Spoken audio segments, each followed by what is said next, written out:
Woo. Oh, y'all look good. I want you to look at something right now. Think of some major goal you want, or maybe it's one you're already working on and you have experienced a lot of setbacks, a lot of defeats. You've experienced a lot of disappointment. Maybe you've already given up. And maybe you just need a little fire, a little encouragement to get back in the game again. Here's what I want you to look at. There are winners, and there are losers, and there are people who have not discovered how to win. And all they need is some coaching. All they need is some help and assistance, just a little support. All they need is some insight or a different strategy, a plan of action to make some adjustments that will open up the key to a whole new future for them, that will give them access to the unlimited power that they have within themselves. That's all that they need. So what I want you to do is think about something you want for you, that's real for you, that's important for you, that will give your life some special meaning and power. And I don't even want you to say, I can do that. I don't want you to assume that. See, 5 years ago when I started out in this area, I would not have been able to make the mental leap that I would be up to where I am right now. I don't want you to begin to just psych yourself out. No. I want you to be able to say something to yourself that will enable you to maintain a level of integrity with yourself. That when you say this, even when you face tremendous setbacks, it will be a benchmark to keep you in the game, to keep you moving forward and experimenting and readjusting your strategy and your plan of action, continuously looking for ways to win. So what is that something?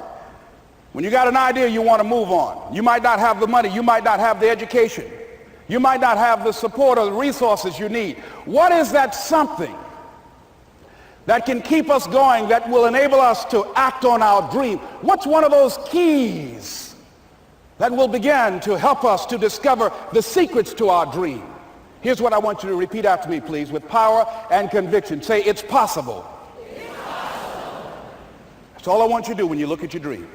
Just say to yourself every day, it's possible. Just say that every day to yourself, it's possible. Because what does that do? See, it begins to change your belief system. See, the way in which we operate, ladies and gentlemen, it's a manifestation of what we believe, what's possible for us. Whatever you've done up to this point, all that it really is a duplication, it's a reproduction of what you believe subconsciously that you deserve and what's possible for your life. Most people operate out of their personal history, out of their memory, things they've done, things they've experienced, things they've seen, things that they have observed. What I'm suggesting that you operate out of a larger vision of yourself. I want you to see yourself doing what you want to do, experiencing what you want to experience, having what you want to have, doing what it is that gives your life some meaning and value. Operate out of your imagination, not your memory. Because whenever you look at where you want to go, I'm wanting to warn you, you will have some conversation back here after you go through the data that you've experienced in life saying you can't do it. And so what you want to begin to do is ignore that inner conversation. Well, most people, ladies and gentlemen, when something happens to them, what they do is they begin to believe that that's the way it is. That's the way it's always been. And they can't see the possibility of it being any different. Example, before April 1954, the common belief, the universal belief, because it had been tried again and again and again and people had failed, the belief was that man was not physically capable of breaking the 4-minute barrier, that he could not run a mile in less than 4 minutes. That was the belief on the planet. It had never been done. But here's what happened, ladies and gentlemen. Roger Bannister came along, and he broke the 4-minute barrier. Now here's what's significant about that. Since that time, up to this day, over 20,000 people have done it, including high school kids. What changed? 20,000 people. What changed? Here's what happened when they got on the track. They knew it had been done. And because they knew it had been done, there was a new belief about this barrier, about this goal that was unreachable. And those 20,000 people got in the race believing, knowing in their heart that someone had done it, that it's possible, that they could do it.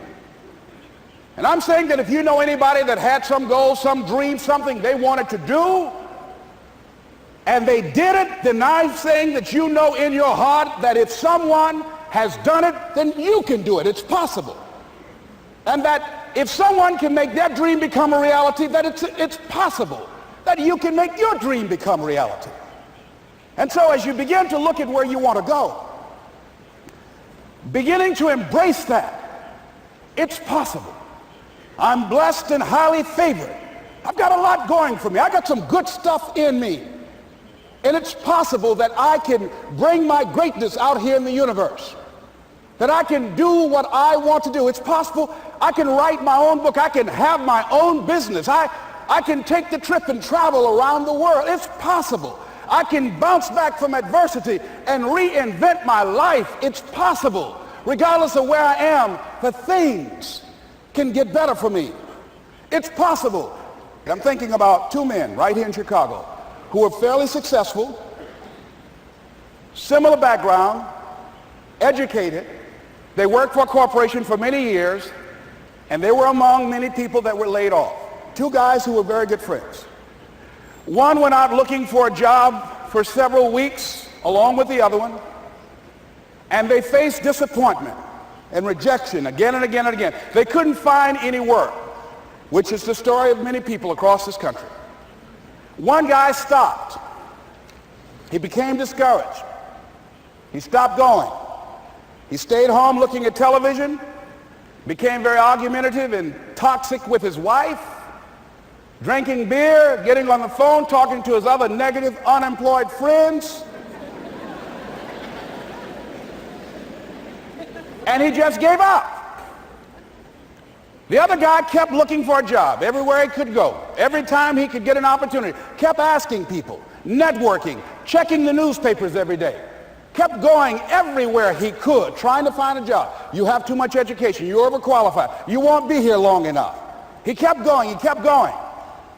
He went to a place and said, look here, I tell you what, if you can't hire me, and I know you can use my talents, abilities, and skills, I don't want to sit home and do nothing. Just let me do some volunteer work. You don't have to give me anything, all right? I just want to work. I want to be busy. Guy said, okay, it's on you now, but don't expect me to give you anything. It's okay. This guy came in and worked. He was the first one there. The last one to leave was the best employee there. About 4 weeks later, one of the top managers quit. They were looking for a replacement. Guess who they selected? This other guy. This guy who was volunteering his time. He got the job. What was the difference between the two men? Eyesight and mindsight. Eyesight is judging on what you see. Judging according to appearances. But mindsight is how you interpret what you see. One guy said, it's not possible. It's over. I'm finished. I can't do it. I can't make it. He surrendered. I've faced rejection again and again. I'm not going anymore. There are no jobs out there.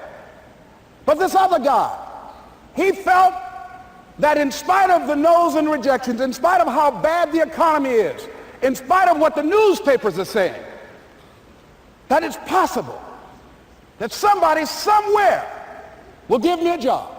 He just kept going, thinking it was possible. And guess what, ladies and gentlemen? That's what we have to do with our dreams. Because things happen to you in life that you can never, ever anticipate. And many times when those things happen, you want to give up. I remember when I was in broadcasting, when I was a disc jockey, I became very controversial, not only being a disc jockey, but I felt that radio was something that you not only entertain people with, but you also empower them, you educate them. And I got fired. I didn't just leave, they fired me. That was a shock. I said, wait a minute. They took my microphone. I thought that was who I was.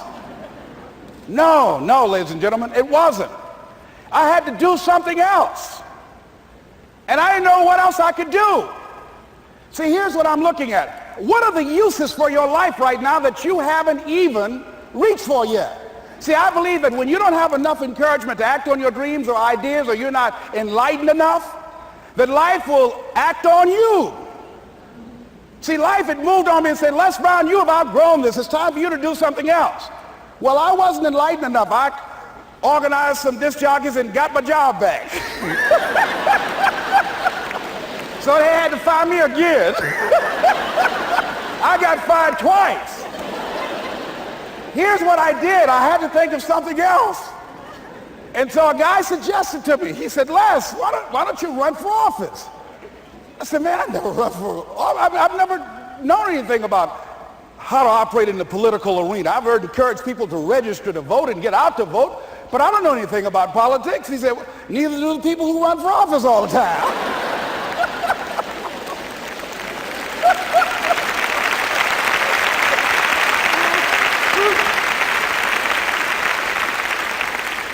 So I ran. Now here's what I'm suggesting. I ran.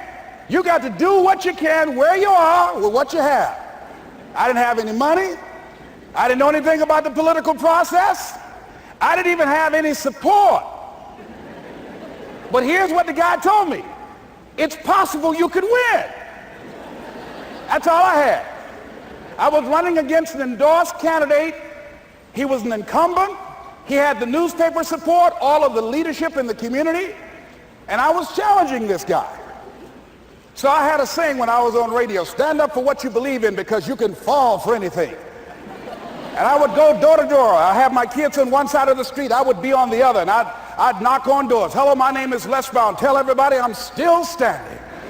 They get on the phone. Child, Les Brown was to my house today. You know the boy on the radio with the big mouth? Yeah, they fired him, honey. Say he's still standing. See, I'm saying just keep moving. Don't start feeling sorry for yourself. Don't spend time blaming and talking about what happened to you. See, whatever you talk about, that's what you multiply and expand in your life experience. So don't talk about stuff unless you want it to keep on happening to you, all right?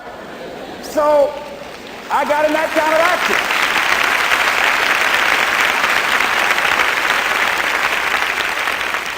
action. As I continue to do that, had my children with me, we're going door to door, didn't have enough money.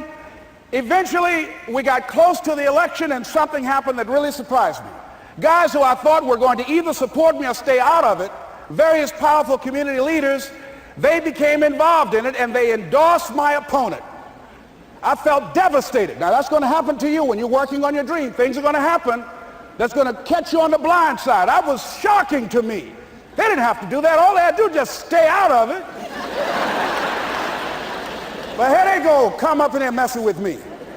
Now that's going to happen. There's some people who believe it's their personal business to stop you from living your dream, all right?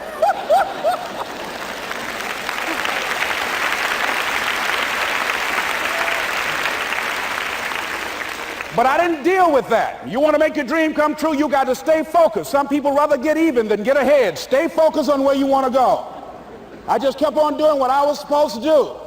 And so I was driving to the radio station. My opponent had over $20,000. I had less than $800. As I was in the radio station, the guy said, "You're going to make a commercial?" I said, "Yes." He said, "It better be a good one because that money can't go pretty far here." And I sat there in the middle control room and I was thinking. And here's what happens when you get still. Stuff will start coming. Something said, "Call your mama." You used to talk about your mother on the air all the time. Ask her to say a few words for you. That'll be a different kind of political spot. So I called my mama. And I had a gospel record playing in the background.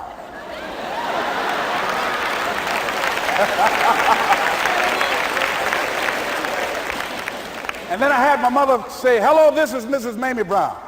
When I raised my sons, I raised them to be good children. When they got out of hand, I beat their behind and made them go right. Please vote for my son. He's a good boy."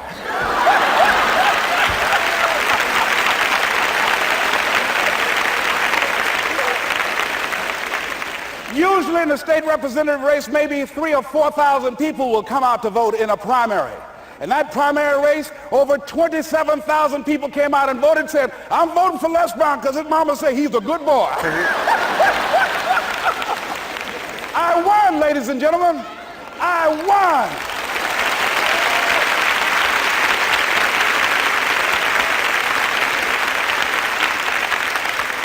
So you've got to be willing to stay focused, to be creative, to be relentless, because things are going to happen to you when you're working on your dream, when you get on track. I remember when I first got involved in speaking, one of the main things that speakers like to do is speak to a certain association that they have over 10,000 of their sales reps that come to this convention. And I was relentless. I kept saying, it's possible. It's possible. See, what I want to let you know and set you up for, because you say it's possible, don't mean that you're not going to have any problems. That Murphy's Law ain't going to come and slap you side the head. Oh, Murphy going to come visit you. He's waiting for some of y'all out in the parking lot. Oh, you say it's possible. Okay, it's possible. You better get up. Well, I was working. I kept saying it's possible. They got other speakers on this program. I can be on that program too. I kept selling myself. I got all fired up. And I was calling them every day. And the lady finally said, Mr. Brown, I tell you what, we want you to come in and talk to our sales executives. You got the kind of fire and guts that they want that will motivate them. And let me tell you something else. We want you to bring your motivational tapes. You're going to need at least $50,000 worth of tapes. I said, is that right? Yes, because they want to keep that drive alive. I said, all right. I called the guy to duplicate my tapes. I said, Don, how you doing? This is Les. Let me tell you, I got a major speaking engagement. I said, man, it's a speaker's dream. I need over $50,000 worth of product. He said, Les, you don't have that kind of credit. I said, I know, but Don, I can sell that. Just right after speaking engagement, I'll give you your money in 4 days. He said, are you sure, Les? I said, yes, man, I got a major speaking engagement, and they told me to do it. He said, man, that's a big order. Let me talk with the lady with you. I said, hold on just a minute, man. Call the lady back. Hello, Evelyn, how you doing? This is Les Brown. I got Don on the phone. What did you say? Do I have the speaking engagement? Yes, you do. And what else you suggest? Les, our people, they buy a lot of tapes. Your tapes are very popular among them. I'm saying bring at least $50,000 worth of tapes, Les. You'll sell everything you got and more. I said, did you hear that, Don? He said, yes. I said, now, if anybody else has to make a decision, are you the final person? She said, I'm the final person. I will send you the contract. I want you. I said, did you hear that, Don? He said, yes. I said, oh, ye of little faith. I said, duplicate the tapes, man. Hung the phone up. Well, he duplicated the tapes. 1 week came by. I'm checking the mail every day. No contract. I said, come on, Murphy, don't start nothing, man. Come on. Come on, man, give me a break. Come on, you know, this ain't fair. Come on, man. Give your boy a break. Come on. I talked to myself, you know. I didn't want to call him right now. 2 weeks passed by. Murphy said, don't you think you ought to call him? I said, okay. I called. I said, hello, this is Les Brown calling. How you doing, Les? I said, fine. I said, Evelyn hasn't sent my contract out yet. Any additional information you need? So, Les, you haven't heard? I said, no. I said, Evelyn died. I said, she died? I said, did she say anything about me?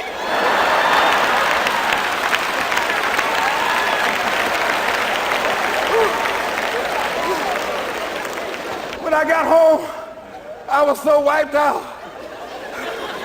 And Murphy was in the house waiting on me. Murphy said, is it possible you want to listen to some of your tapes?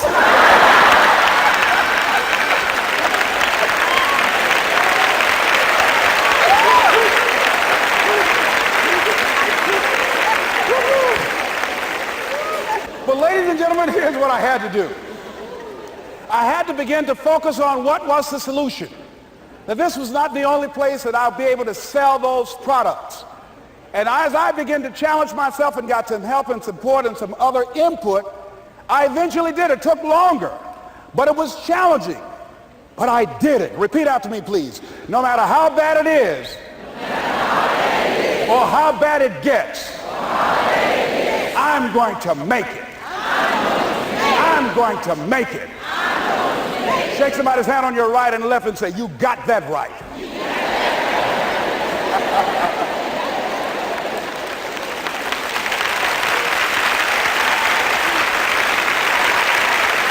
Repeat after me, please. It's possible. I can have my dream. I can get what I want. I must be creative and never give up. Now, let me share something else with you, ladies and gentlemen. When you know within yourself that there's something you want to do, and I believe that all of us were born with a purpose, that all of us have something that we are supposed to do, that all of us have some goodness within us, and that goodness gives us a responsibility to manifest our greatness. And when you know that, you can feel it in your guts, and you know that you're deliberately operating below your potential, you've gotten comfortable, you stop expanding, you stop stretching, you stop challenging yourself. Let me share something else with you. Not only is it possible for you to have your dream, but it's necessary. It's necessary that you have it, that you work on it, that you develop yourself, that you go for what is yours in the universe. I have a friend that at the beginning of the year I was in Los Angeles giving a speech, and I do a seminar teaching people how to become involved in the speaking business, and also one called Speaking with Power, teaching people how to begin to develop their communication skills. And this friend, I said, I want you to work with me. I called her up. She said, Les, are you sure I can do it? Sure you can. You have a PhD in communications. I don't have that. If I can do it, sure you can do it. In fact, I'm going to give you the support that you need. Here's what I realize, ladies and gentlemen. We only have enough energy to take us to a certain level.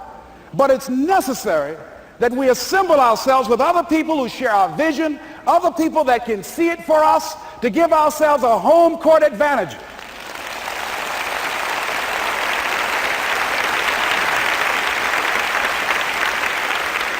So it's necessary that you seek out other people who think like you, who are growing, who have decided that they are not satisfied with where they are. See, I don't believe that necessity is the mother of invention. No, necessity, in my opinion, is not the mother of invention. Refusing to accept things the way that they are is the mother of invention.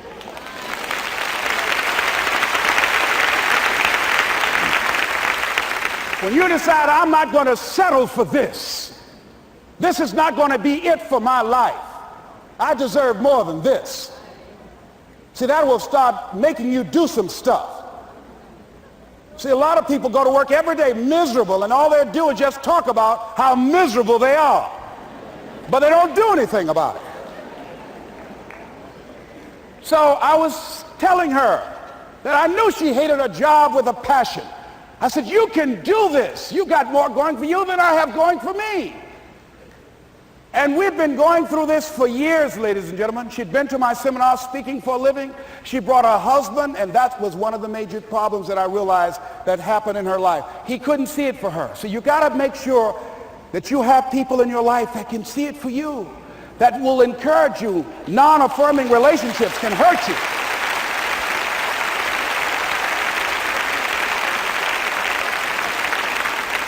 And I talked to him. I said, I don't have anything to do with your marriage. I said, you and I are good friends, and she and I are good friends. And I'm not taking sides. I said, but if you can't see it for her, don't tell her that. Just give her some support. What if you're wrong? It's possible, man, that if I'm doing it, she can do it. Well, you're different. How are you going to tell me that? You've seen her speak. She's got great speaking skills. Don't underestimate her. You don't know. You've got a great woman here. But you see, people who can't see it for themselves can't see it for you. He was happy.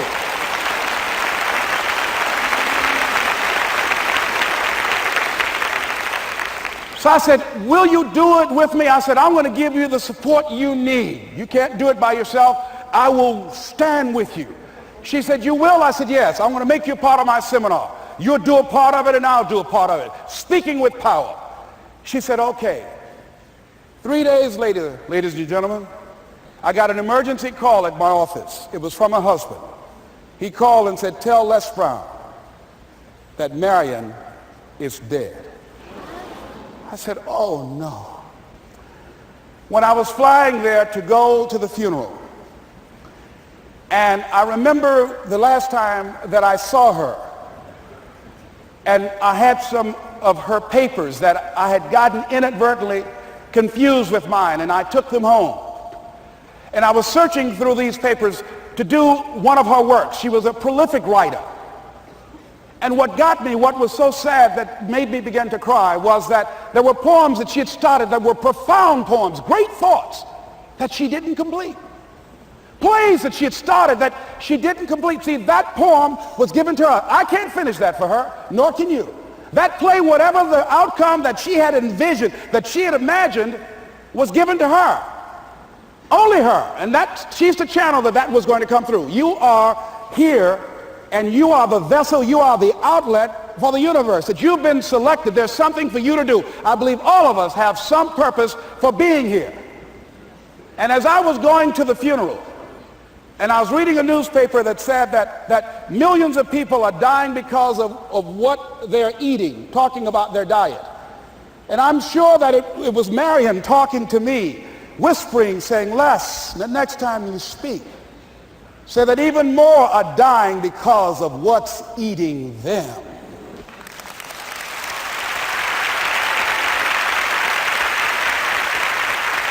When the challenges of life come your way, you've got to find ways to increase your sense of self-appreciation, because if you don't, you're bombarded with negative stuff every day that beats you down, and you will find yourself unconsciously engaged in self-destructive behavior. If you don't program yourself, life will program you.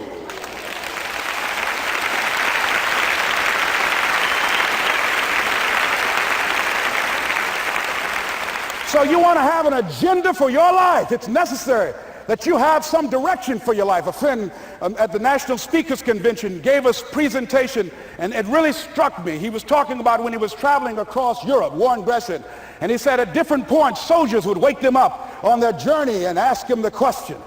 And I pose this to you. The question was, where have you been? Why are you here? And where are you going? And that's what I ask you. Where have you been? Where have you been up to this point? You look at your life. You look at what you produce. Is it giving you what you want? Are you living on purpose? Are you living your dream? Are you acting on your ideas? Are you doing all you can do? Have you gotten comfortable? Are you procrastinating? Are you evading your own greatness? Are you surrounding yourself with people that can nourish you? Are you challenging yourself? Are you experimenting? Are you learning something different? Is your life an adventure, or is it boring? Where have you been? Why are you here? What brought you here? Investing the time, the money. What brought you here? And where are you going? What is it that you can get out of this session, out of this lecture? That when you leave here, rather than this just being a spectator event, that you got some idea, some dream, that you might have to go back and brush it off and look at it again and say, I've got to do this. This is my stuff. This is what I'm supposed to do. This is why I showed up. Where are you going with your life? What decisions are you making right now as you look into the future? Are you experimenting to find out what other talents and abilities that you have? See, we're in a time right now. The day is gone where you could just go to college and get out and get a job and work 30 or 40 years with job security and retire with a gold watch. The gold watch days are gone. Brand new day. Party's over. So now you have got to be multi-talented and multi-skilled. You've got to use all your stuff. You don't know what else you can do. I didn't know I can do what I'm doing right now. It's necessary that you stretch and challenge yourself and say, let me see. I start out as a trainer. I'm a trainer. That's what I am. That's what my expertise was in. And then I decided, let me see, can I speak? And then I discovered, hey, I can do that. What if I hadn't tried to do that and just been satisfied with just being a trainer, with a limited vision of myself? And then after training, and then I said, well, maybe I can go into business for myself. And I started speaking, going into business for myself. Well, maybe I could train other speakers and teach them how to go into business for themselves. See, you want to have a backup plan. You want to have other strategies for yourself. In case this doesn't work out, you got something else going over here. You don't want to ever put yourself in a situation where you have a limited vision and you're only using a limited amount of your talents, of your skills, and of your abilities. And I'm saying to you, it's possible you've got some talents, some ideas in you, your ability to do some stuff that you haven't even discovered yet. And I'm suggesting that it's necessary that you get outside of your comfort zone. It's necessary that you develop some new relationships where you can learn from people. It's necessary that you do reading, that you do research. It's necessary, if you're already involved in some business, that you don't be satisfied with where you are. If you want to make it today, it's necessary for you to constantly look at ways of getting better. Not only is it possible for you to have your dream, and it's necessary for you to challenge yourself to go after it and get better and leverage relationships that can help you get to where you want to go, but it's you. The major key to your reaching your dream, your living up to your greatness, your making your contribution is you. If the economy is good, fantastic. If the banks are loaning money, that's great. If people are positive, that's great. You don't have any opposition, that's great. But the major key to your making things happen in your life is you. When I wanted to get on public television, they told me, you can't do that. So wait a minute, I've seen these other people on. It's possible I can get on. Leo Biscaya, John Bradshaw, it's possible. Excuse me, hold on, time out. Let's be realistic. Come on, be logical. I said, well, wait a minute, why can't I do it? Let's look here. Think about guys who have credentials, all kind of credentials. You don't have any college training. They're not going to put you on television. Give me a break. I said, thank you for that. God love you, and I'm trying. And went on about my business. You hear me? Let me tell you something. What people think about you and the possibilities for your dream is none of your business. That's their business.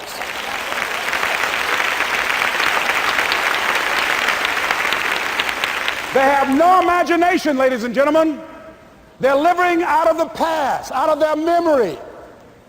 Their attitude is it can't be done because they haven't seen it. They're judging according to appearances.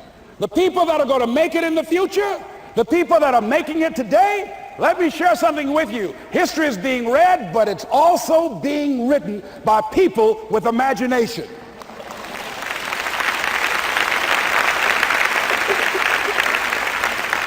So I went to the next mode, necessary to start talking to people and seeking and asking for what I wanted and leveraging relationships and trying to find out how do the people do it that went ahead of me? How do they do it? And then what is it I need to do? How is it I need to train myself, to develop myself? What's the resources that will be required in order to make it happen? And as I start seeking out and asking questions, I started running into people who said, I know someone who can help you do that. And they helped me get connected with those people. Remember, we have so much energy that can take us so far. It's necessary that you hook up with some other energy that can take you to the next level. I hooked up with them. They said, let's go. I said, away we go.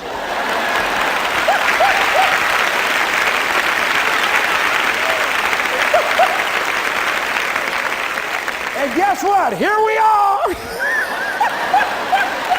I love it. You want your stuff? It's necessary you take responsibility for it, that you make it happen, that you don't give up, that you don't take any objection or disappointment or defeats personally, that you keep on keeping on, that you don't decide that I can't make it because you can't see the light at the end of the tunnel, that you realize that's a part of the program. And here's something you've got to resolve. Say this to yourself every day. See, as long as you're breathing, you got a shot at your dream. That's the way I resolve. Say this, please. It's not over until I win. You got that right.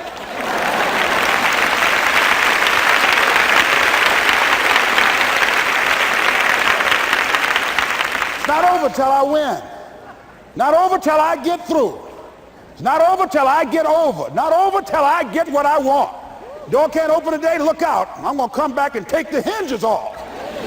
That's how you got to do that. You've got to have that kind of courage, that type of determination. If you want to make it happen, it's you. That you've got to take personal responsibility to make it happen.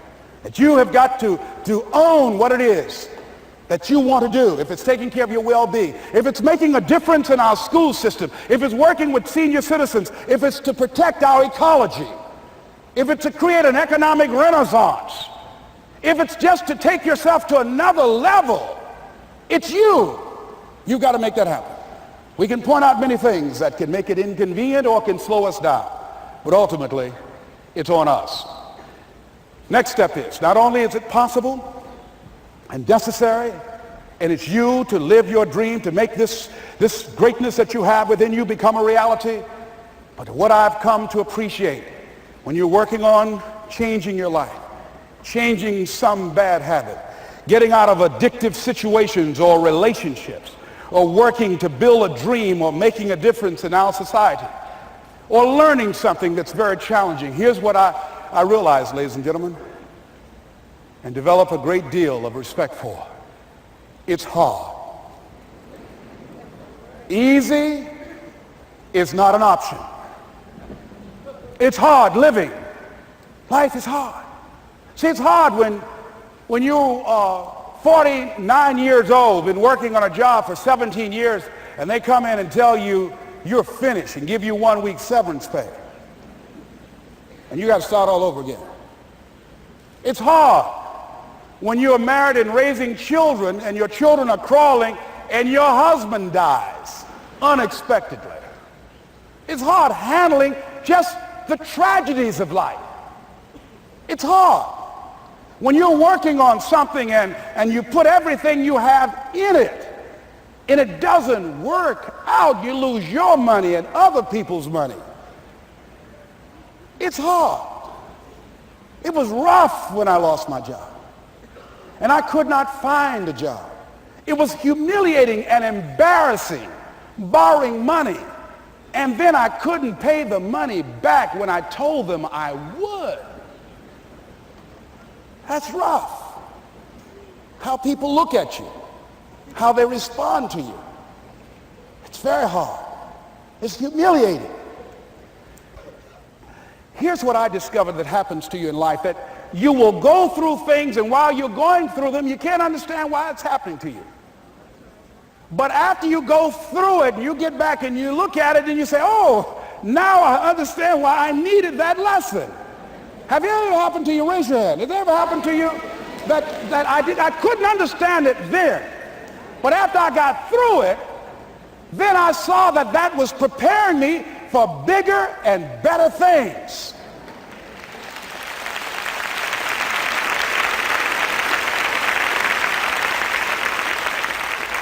That as you go through the challenges of life and you look at it and embrace whatever comes to you, don't run from it.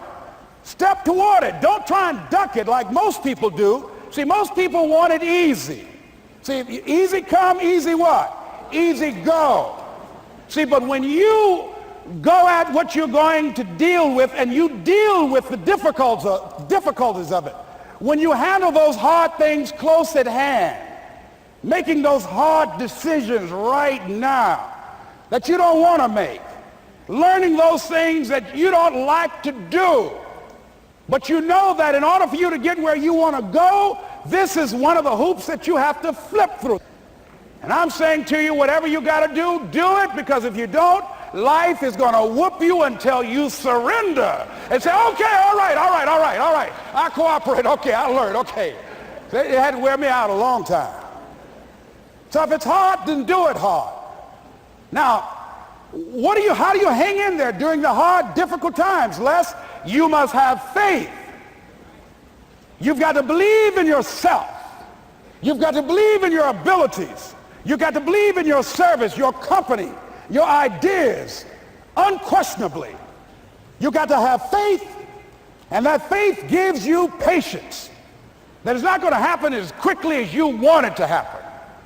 A lot of things are going to happen that will catch you off guard. And so therefore you've got to deal with and handle it as it comes. And not only that, but that faith and patience drives you into action.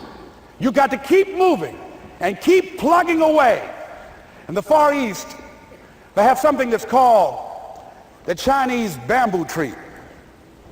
The Chinese bamboo tree takes 5 years to grow. And when they go through a process of growing it, they have to water and fertilize the ground where it is every day. And it doesn't break through the ground until the 5th year. Okay? But once it breaks through the ground, within 5 weeks, it grows 90 feet tall.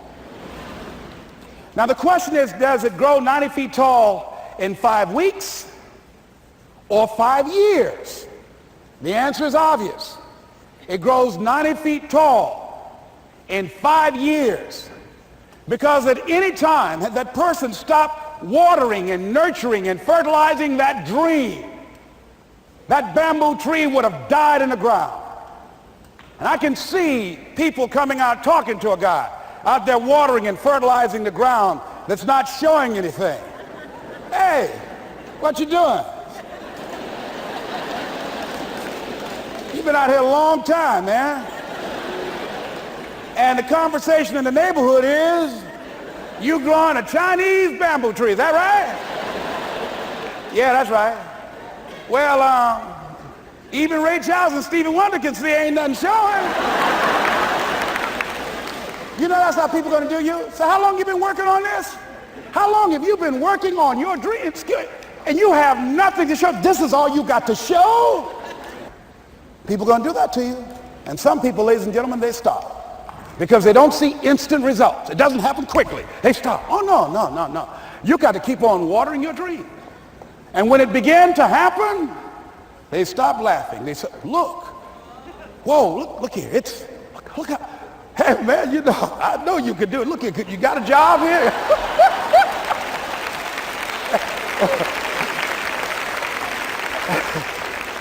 See, during those hard times, we didn't know how you're going to make payroll. During those times when you failed and things didn't work out, they were nowhere to be found. But you know what I discovered? When you're working at your dream, somebody said the harder the battle, the sweeter the victory. Oh, it's sweet to you. It's good to you. Why? See, when it's hard and there's a struggle, see, what you become in the process is more important than the dream. That's far more important. The kind of person you become, the character that you build, the courage that you develop, the faith that you're manifesting. Oh, it's something that you get up in the morning, you look yourself in the mirror, you're a different kind of person. You walk with a different kind of spirit. And people know that you know what life is, that you have embraced life.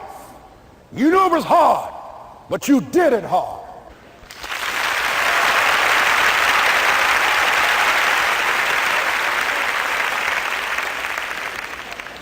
Now that takes us to the next level. If it's hard, why do people do it? You ask people who do things. Why do they go it? People who climb mountains just for the sake of it. Nobody paying them to do it. Just do it. Somebody said, I'm going to run around the world. He said, why would somebody want to do that? I'm going to swim the Atlantic Channel. Why? Why do people do that? I wondered, why would a Nelson Mandela give up 26 years of his life? Why do people do that? Here's what I discovered in high school. High school, I decided I wanted to go out for football. Never forget this. And I discovered why people do things. You know why, ladies and gentlemen? Even though it's hard, it's worth it. It's worth it. See, one day we had Coach Alkin Hepburn had this plaque down there and this wood on the floor, on the ground. He said, Brown, come over here. Had my suit on. I said, yes, sir. He said, I'm going to have old Larry Littles down there, old big Larry. Yes, sir. Big, fat, sorry Larry. Yes, sir. Brown, I want you to get down bull neck. Yes, sir. He said, I want you running Larry. I want you to put your helmet right in his pit, right up and hit his chest and knock him off that board. You hear me, Brown? You can do that. Yes, sir. Can you do that? Yes, sir. I say, hubba, hubba. I say, hubba, hubba. He said, Brown, I want you to knock him off. You're going to make the team. I know you can get him, all right? Look at him, how sorry he is. Knees knocking and everything. I said, yes, sir. Then he went down to Larry. Larry Littles, who played 12 years for the Miami Dolphins, all pro for 12 years. This is a bad, big dude. 250 pounds, strength, agile, and all muscle. He said, Larry, He said, man, you know Brown down there. He's down there talking about your mama and everything. He talked about how fat and sorry you are and how he's going to knock you off this board. Larry now spitting fire and growling and foaming at the mouth. And I'm looking at Larry saying, oh, hubba, hubba. He said, look at that fool down there growling. He told me he's going to scare you that you're going to leave. Are you going to leave? No, coach, I ain't going to leave. Go down there and knock him out the park. Boy, coach got back. He winked at me. Go get him, Brown. I went hard. I ran into Larry with my helmet. Larry said, boom. I don't know where I landed. When they woke me up, I said, can y'all take this helmet off me for a minute? I said, y'all got any more positions out here? They say, like where? I said, don't y'all need an announcer? They said, Brian, where you going? I was crying. They said, man, some girls over there. I said, I don't care, man, I'm hurt. So that fool almost killed me, man. He said, Brian, you quit, man? I said, yeah. I said, what? I said, it ain't worth it, man. No, it ain't worth it. Y'all go ahead. Y'all crazy. I'll be your announcer, man. I was calling the game. I was up there in the booth. Call good games, too, because the pain wasn't worth it to me. And I'm saying to you, you know why people do what they do? The people who go after their stuff, what makes it worth it? It's got to be your passion. You got to love it, ladies and gentlemen. You got to love it. It's got to be what you are supposed to do. You want to sing, and even though they want to invite you to Carnegie Hall, you're going to sing to anybody that listen to you, including singing to yourself. I used to talk to my plants when nobody else would listen to me. You got to write, even if no one published your book, write, because that was given to you to do. You do what it is you're supposed to. You're supposed to build something. You're supposed to create something. I don't know how to do it. Learn. Do whatever is required. Just go out there. It's possible you can get what you want. It's necessary. If you want it, you got to go into action. You got to be willing to experiment. You got to be willing to fail and to succeed. You got to be willing to form and to develop new relationships.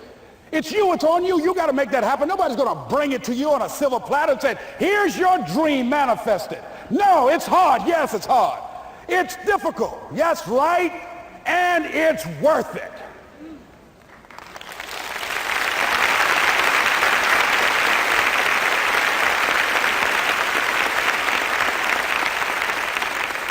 People ask, hey, man, you know, these kids, man, it's rough dealing with them. That's right.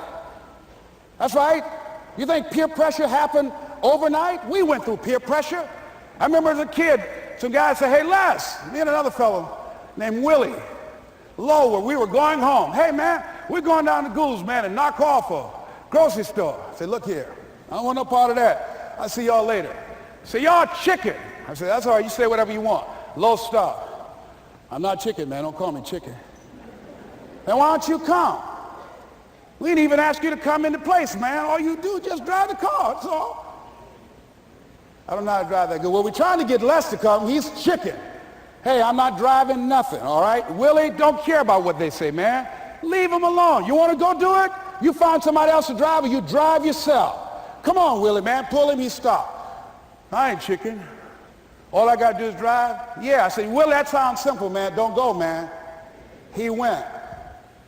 And the next day we read the newspaper where when they robbed the store, when they came out running to a car, the merchant, the man who owned the store, came out just shooting wildly, and he hit the driver in the head.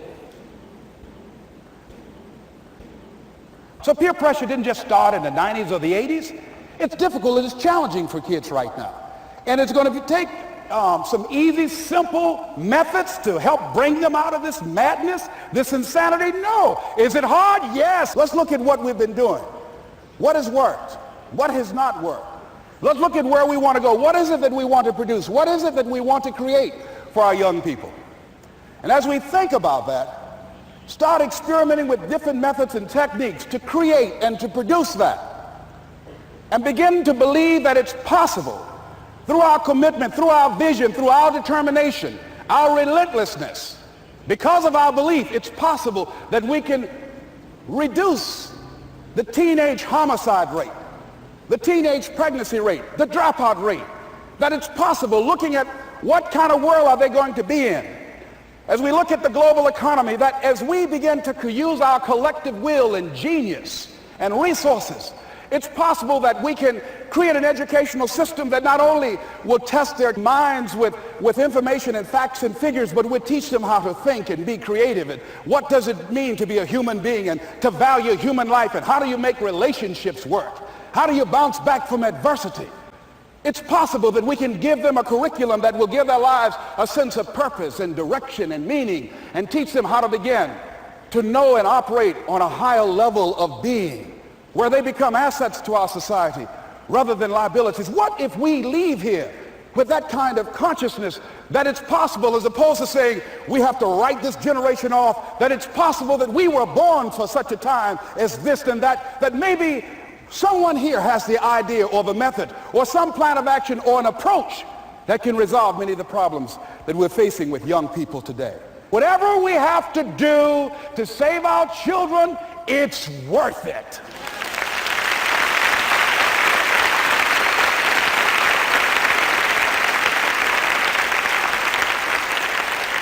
And so that brings me to the final step, that it's necessary for us to begin to look at the future and know that it's possible that we can have our dream. Yes, it is.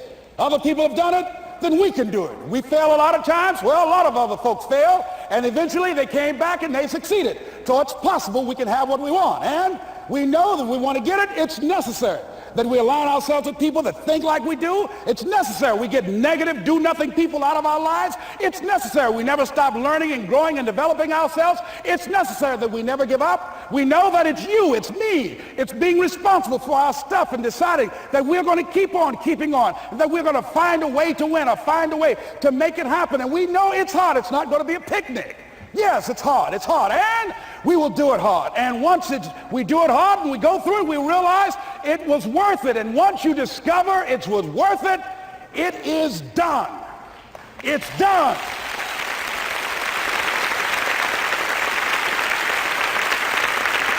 It's done, ladies and gentlemen, before it happens.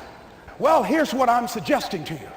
That when you're working, you have a wall to break through. Let's say a friend of mine he runs a marathon, and he says, when he's running the 26-mile marathon, he said, let's say that hypothetically, that 18th mile is the wall.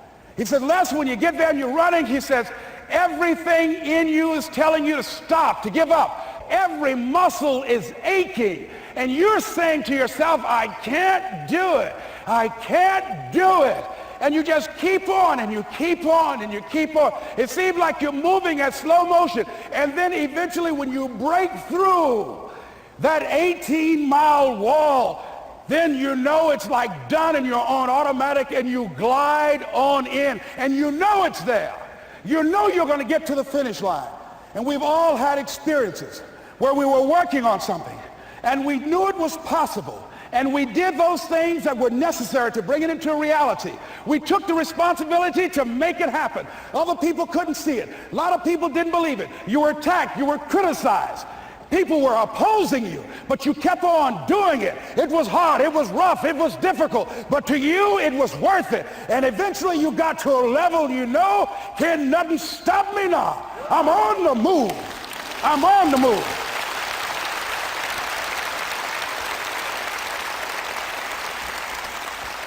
Finally, I'm thinking about a friend of mine who is no longer operating on this dimension. His name is Jack Boland. He had this vision of a church that would serve various types of needs for people, their supportive needs and helping them in recovery from drugs and alcohol and whatever addictions that they might be involved in. And he was known for bringing in different kinds of speakers.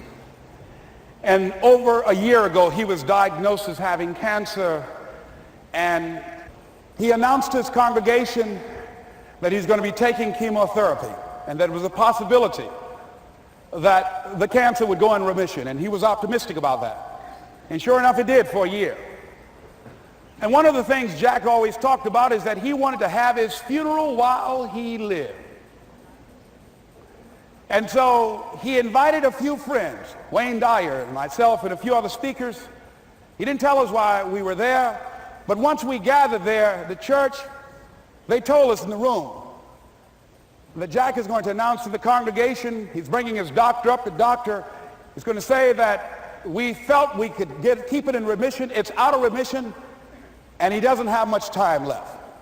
And whatever words you want to say to Jack that you would say if he had made his transition, speak those words now. Well, we were shocked and we were somewhat stunned until Jack got there. They brought him in a wheelchair, and boy, was he courageous, and he had a strong smile, and they helped him up the steps, and he sat behind the podium. And each of us got up and we said a few things about Jack and the impact that he made on our lives. And he said, the doctor, after announcing that Jack didn't have long, he says, "Doctor," he said, "I accept what you say, but it's possible that does not have to be the case. But if it is, I will enjoy life to the very last breath I take, even the chemotherapy. I will enjoy that." And Jack did, ladies and gentlemen. And when they said that all of his vital organs were failing, they called his family and his close church staff to the hospital and said, "He's dying." And so they came and they all gathered in the room. And Jack at that time was unconscious. And he gained consciousness. And he looked at them and he said, with what strength he had, he said, "I want to thank you all for being here. You've been a great staff to me." He looked at his sons, his daughter. He said, "You've been a great family." He said, "Don't feel sorry for me." He said, I'm ready to go. I'm looking forward to the next adventure." And he sat there for a little while, laid there, and he closed his eyes, and he lost consciousness. About an hour and a half later, he opened his eyes, and he looked at them. He said, "This is embarrassing. I'm not dead yet." They were laughing through their tears. They said, "Jack, you are a character." He said, "Hey, I hate giving up this kind of control."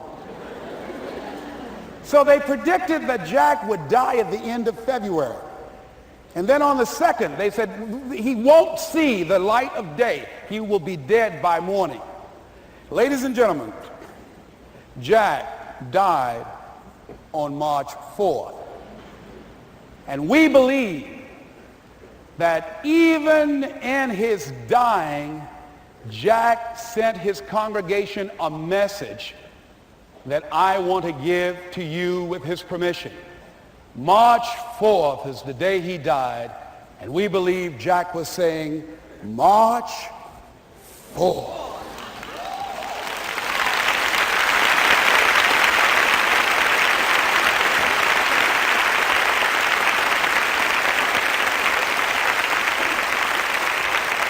So I say, as you look into the future, while other people are giving up, feeling like victims, feeling powerless, becoming negative, turning on each other rather than to each other, feeling that they can't make it, be ye not conformed to this world, but be ye transformed by the renewing of your mind with the mindset of that it's possible that we can save this generation. It's possible that we can create new industries, a new economy. It's possible that I can find a new profession, a new job. It's possible I can create a new life. And it's necessary that I become actively involved in becoming a positive force in my life and on the planet. And it's me, yes, it's you, it's all of us, pulling together, working together to create this brand new future. And it's going to be hard. Easy is not an option. But if it's hard, we will do it hard. Whatever is required to snatch victory from the jaws of defeat. And it's worth it, yes. It's worth whatever we have to do. And once we know that, it is done. It is done. It is done. It is done.